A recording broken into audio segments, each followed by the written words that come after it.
Shabbat Shalom. Nice to see you all. Chag Sameach. Ma'adim LaSimcha. Thank you.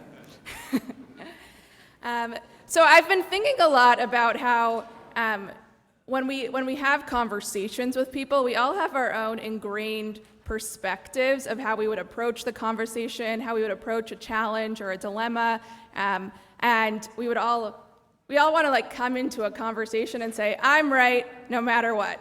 My sermon today will talk about maybe we shouldn't always be right. Okay, so we have these individual ingrained perspectives. These are lenses through which we view the world. And there's this Professor Adam Grant, who says that these perspectives that we come into conversations with, he characterizes them as the 3 Ps. The first P is we can come into a conversation as a preacher. The second P is that we can come into a conversation as a politician. And the third is that we can come in as a prosecutor. And the way in which we come in shapes how we engage with others and navigate our surroundings. And when we step into each of these roles, we bring background knowledge and certainty to our claims. All right, now I'm going to tell you what each of these are. So imagine yourself as a preacher. You enter a conversation advocating for your own beliefs and persuading others to align with your perspective. Or perhaps you step into the shoes of a politician, skillfully maneuvering to gain approval and support from your audience. Or you may find yourself embodying the role of a prosecutor, diligently seeking to prove others wrong and uphold your own truth. What ties these 3 personas together is our innate desire for certainty. We crave assurance in an uncertain world, yearning for clarity amongst constant change and complex moments. Certainty offers a comforting anchor in the sea of unknowns.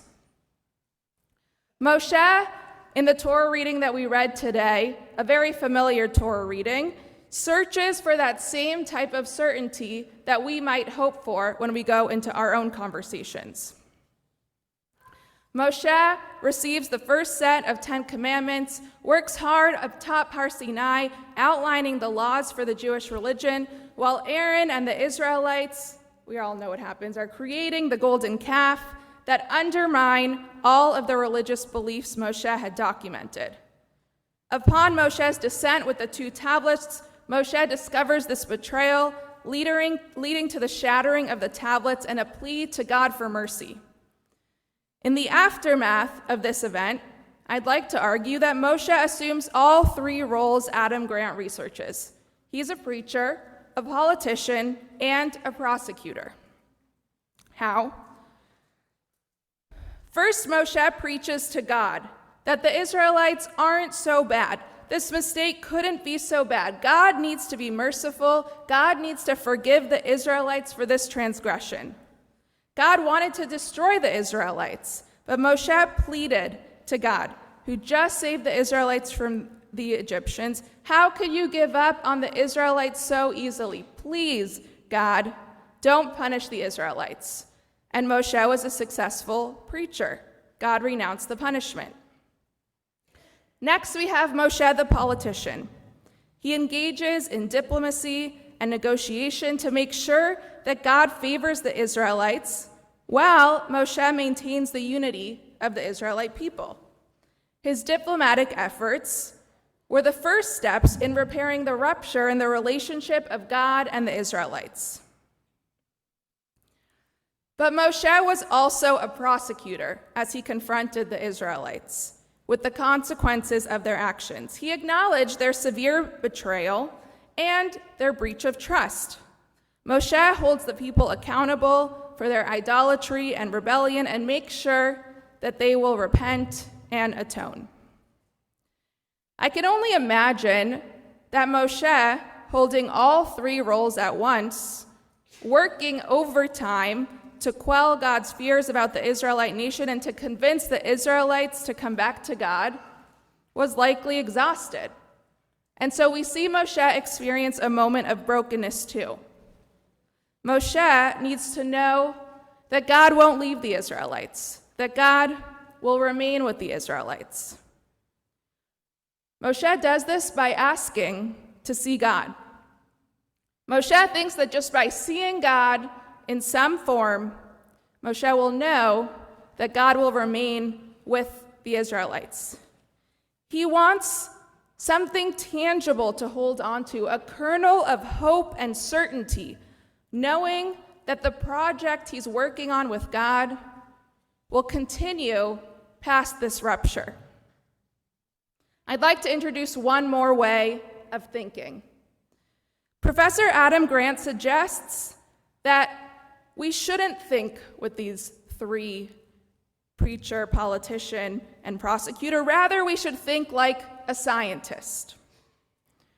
To think like a scientist, you must think of reasons you could be wrong, as well as reasons you could be right.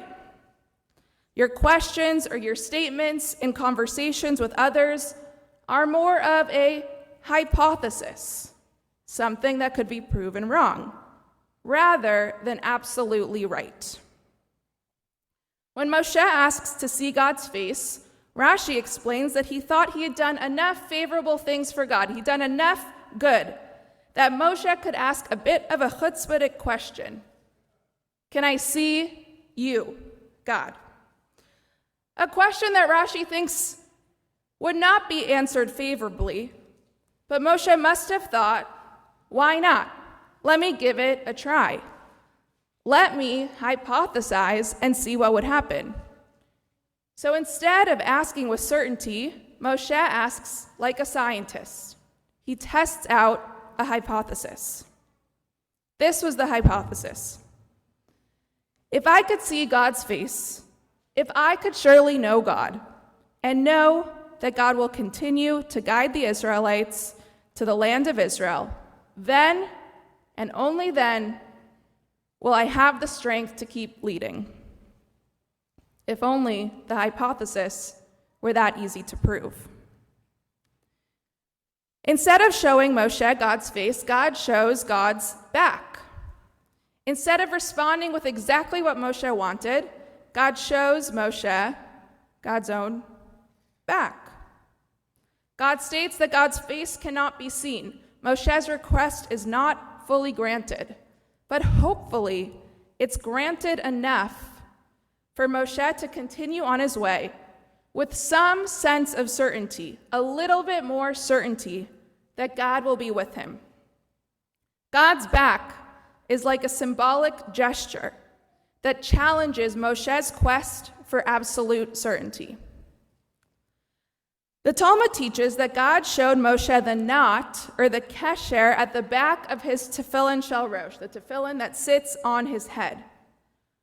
So Moshe didn't even see the body part of God, rather a ritual object attached to God. Moshe had to hold on to whatever vision he sought the certainty for with the picture of God's tefillin. Alternatively, Moshe had to hold on to most of the uncertainty that he already had. Most of his inner thoughts saying to himself, I don't actually know that God will continue with us, with an ounce of hope, an ounce of certainty through the vision of God's back. Rather than cling to the certainty Moshe had hoped for, Moshe accepted that his hypothesis could not fully be proven, but that he could know God in the littlest bit, embracing both an ounce of certainty and plenty of uncertainty. I've been thinking a lot this week about the notions of certainty and uncertainty as I watch pro-Palestinian encampments unfold across college campuses throughout the country, leading to rampant anti-Semitism on campus.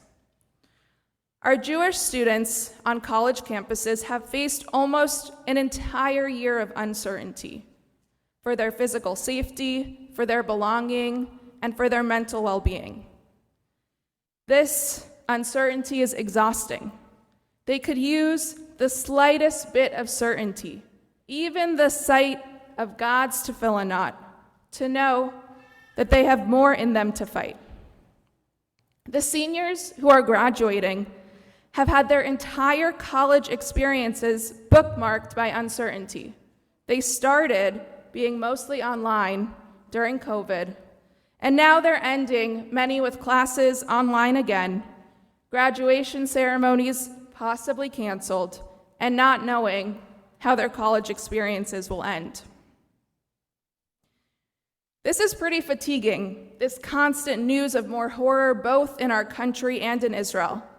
And we're inclined to respond however feels most inherently us, a preacher, a prosecutor, or a politician.